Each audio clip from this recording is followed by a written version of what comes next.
The sunk cost fallacy has plagued mankind for years. Evidence of irrational decision-making, cognitive biases, and persistence with unfulfilling endeavours litter the history of every human being on the planet. So my fascination grew. Where did this idea come from? How can we avoid it? And does it involve buried treasure? Ahoy there, matey! I had to fallacy for myself. And it all started because of this one thing. It is currently 3:15 on the 29th of May. I have unboxed this Rubik's Cube and we are about to mess it up for the first time ever. When I see you again, hopefully, I'm good at this. So last year I set myself this goal. It was going to be a whole video dedicated to learning how to solve a Rubik's Cube, something I've always wanted to do.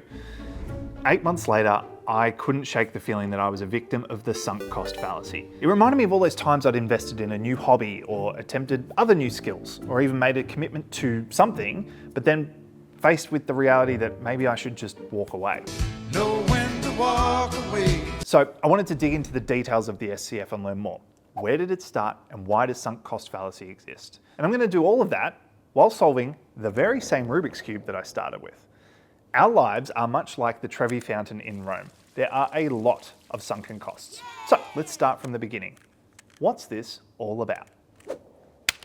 Let me take you back to 1980. In March of that year, economist and professor of behavioural science and economics Richard Thaler proposed that the influence of already spent money on decisions be known as the sunk cost effect.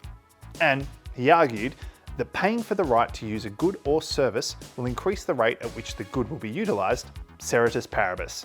Don't worry, I looked that up too. It's Latin for all other things being equal. Now this timeline surprised me. I would have assumed this theory dated back further.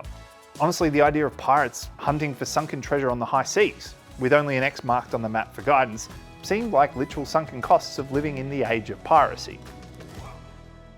In February 1985, a study conducted by Bluner and Arkes went a step further and determined that this behaviour is predicated on the desire not to appear wasteful. They conducted a study with college students from Ohio and Oregon. Students were posed the following question. Assume that you have spent $100 on a ticket for a weekend ski trip to Michigan. Several weeks later, you buy a $50 ticket for a weekend ski trip to Wisconsin. You think you will enjoy the Wisconsin ski trip more than the Michigan ski trip. Soon after, you realise the trips are for the same weekend. It's too late to sell either ticket and you cannot return either one. You must use one ticket and not the other. Which ski trip will you go on? Now, rationally, it would seem obvious to take the more enjoyable trip to Wisconsin, given that they'd already paid for both tickets, but 54% of students chose the Michigan trip. Essentially, they made the decision based on how much money they'd already spent rather than the experience they could have. A number of other experiments were conducted using the cost of movie tickets, TV dinners, and even entrapment, such as you find yourself waiting for a bus for a really long time, but it doesn't show up. Do you just book a cab, essentially wasting all that time waiting? They ended up concluding that the sunk cost effect was a robust error in judgment. In an article by Monheit, one of Australia's leading thinkers and presenters on behavioural science, he put it really succinctly. A sunk cost refers to any money, effort or time that has already been paid and cannot be recovered that makes us behave in a counterproductive way. Put simply, the SCF is our innate desire to want to follow through on what we've already invested in the past, even if objectively it makes no sense to do so. Oh, would you look at that? Got the white side of the cube done. Each side always has the same direct opposite, and white is the most common starting side because of the logo. It's a good starting point, much like this little history lesson about the sunk cost fallacy. But how does this relate to you and I? It's around late January every year that most people find themselves faced with a resolution or two that is resolutely not happening. They always start with the best of intentions. However, as few as 8% of individuals will actually achieve their New Year's resolutions each year. And the number one reason? It's demanding too much. You asking too much. It's setting a big goal or tasks without any smaller short-term goals to move progress forward. Lose X amount of weight, eat only healthy meals every day, or drink liters of water every day. Side note, I'm actually doing that, upping my water intake, and my bladder has been shocked by this change. It's a complicated relationship now. I'm asking too much of him, and he's pissed all the time.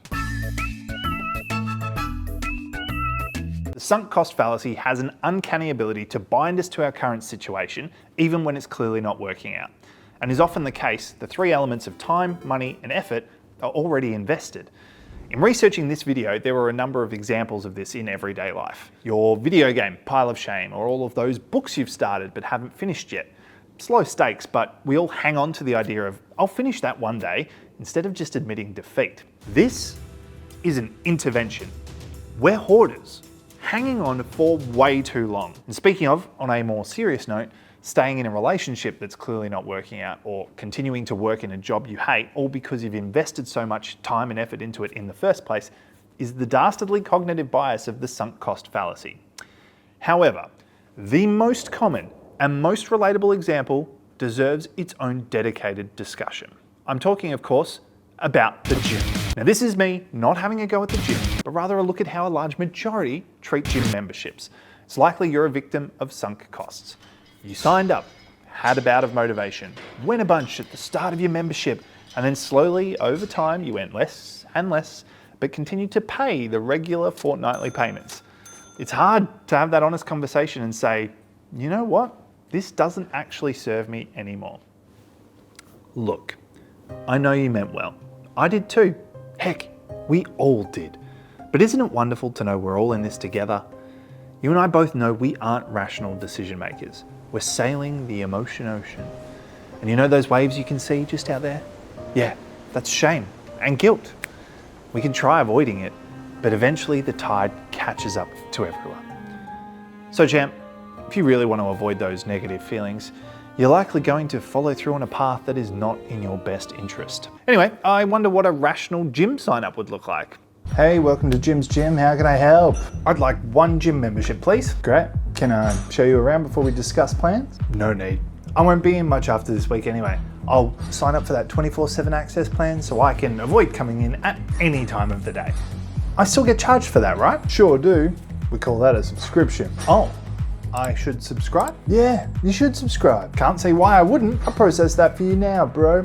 Here's your key fob for entry. Oh, don't worry about that. Ah, yes, you won't be coming in. That's right. I gotta try and finish this Rubik's Cube. I got the first row done now. How long have you been doing that for? Way too long. I just don't want to quit. Yeah, I understand what that's like. Okay, we're all done. We'll just continue to bill you and see you next time. I won't be back. Cool, so I'm pretty confident I know how sunk cost fallacy can affect us on an individual level. Most of the scenarios I've just described are pretty small scale and isolated to one or two individuals. But how does it manifest in a more public example? How big have the costs gotten and how far have they sunk? Let's have a look and fallacy for ourselves. I'm so sorry, I couldn't resist. It's such a good pun, I had to do it again. I figure you've come this far in the video, you'd probably just humor me. You'll cut to the next title cut anyway before The supersonic passenger jet known as the Concorde was heralded as the ultimate in luxury air travel. It could travel over twice the speed of regular commercial jets, with an average cruise speed of Mach 2.02 and a typical cruising altitude of about 56,000 feet. For reference, a 747 cruises around 33 to 35,000 feet. A joint development between the UK and France, the program costs were originally estimated at £70 million. This was in 1962, but due to delays and cost overruns, the program cost increased to 1.5 to 2.1 billion pounds by 1976. The per unit cost was deemed impossible to recoup, so the French and British governments absorbed the development costs. Now, the Concordes were all retired in 2003, 27 years after commercial operations had kicked off. A number of reasons were given. There was a fatal accident in July 2000 that sadly took all 109 passengers and crew on board, along with another 4 people on the ground. There was also the downturn across the entire commercial aviation industry after September 11 attacks in 2001. But really, the resources poured into the Concorde program were met with low passenger numbers, high operating costs, and an increasingly negative public perception, even with the best intentions for the future of air travel. While we're on the future, I love technology. I love the idea of the metaverse and virtual reality and augmented reality technologies becoming part of our lives. But the appetite from the general public seems to be middling at best. Meta and Zuckerberg have made an ambitious bet on the metaverse, and through a seemingly unwavering commitment to it working and an unwillingness to admit he might be wrong, they've faced shrinking profits, had to make sizable layoffs, and continued to pour boatloads of cash into it. Now, I'm not here to feel sorry for giant mega corporations feeding on our data and personal information, regurgitating it out to the highest bidder and trying to control our every social interaction, but it appears that even the most wealthy, successful and seemingly evolved of us can fall victim to this fallacy. I remember the explosion of 3D in cinemas and TVs, and high frame rate film projections happening, and audiences quickly said, hey, we don't really like this, and now we don't see that anymore. Or like when they changed the recipe and flavour of Australian staples like barbecue shapes or VB. People lose their minds, the companies cut their losses, and no further sunk costs occur. Zuckerberg could do worse than metaversing himself in some of those stories from history. Speaking of billionaire business magnates. And Jonathan, like, the only reason I'm here is because you are a friend. Hey, first of all, I'm Andrew. But, Yeah, sorry. it's okay. Human controversy, Elon Musk is like Married at First Sight. You know it's a dumpster fire, but you can't stop staring. It would appear as though Elon's entire personality is predicated on being one sunken cost fallacy, doubling down on anything and everything. Now, in some cases, it could very easily be argued to be a good thing. Electric vehicles and the future of human transportation, research and development is expensive, time-consuming, and it could lead to plenty of dead ends and wasted resources. Space travel and interplanetary exploration is much the same. So having someone willing to essentially pay overs to move the needle in a meaningful way should be applauded. I don't think anyone would begrudge him if he became more conservative, no pun intended, with his investments.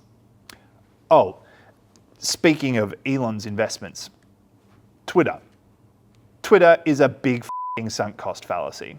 Just let me refresh you with a little bit of the timeline here. January 2022, Musk starts investing in Twitter. March 14, he's the largest shareholder with 9.2%.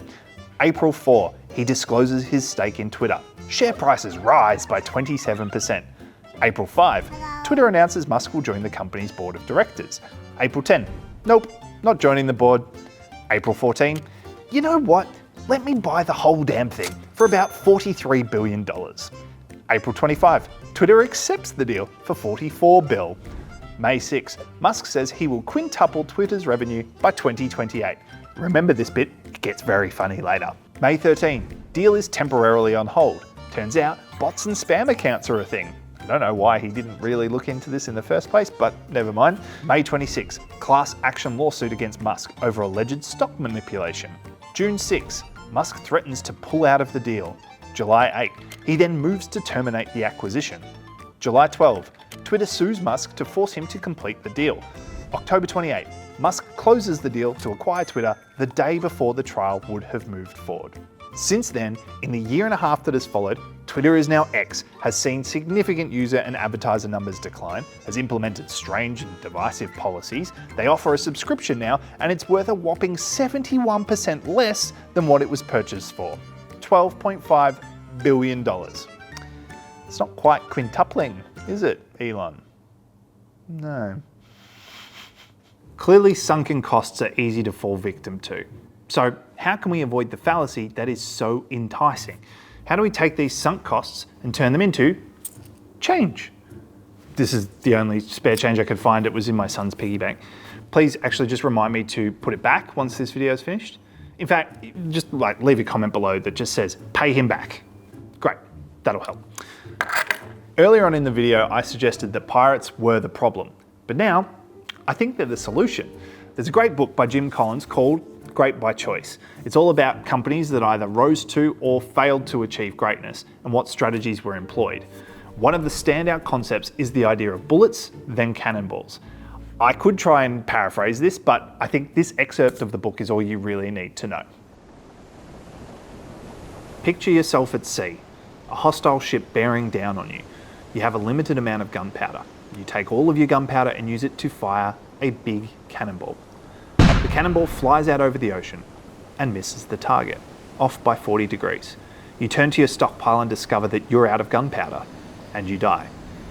But suppose instead that when you see the ship bearing down, you take a little bit of gunpowder and fire a bullet. It misses by 40 degrees. You make another bullet and fire. It misses by 30 degrees. You make a third bullet and fire, missing by only 10 degrees. The next bullet hits, ping, the hull of the oncoming ship. Now, you take all the remaining gunpowder and fire a big cannonball along the same line of sight, which sinks the enemy ship. You live. This concept relies on taking proven data and making decisions based on those results.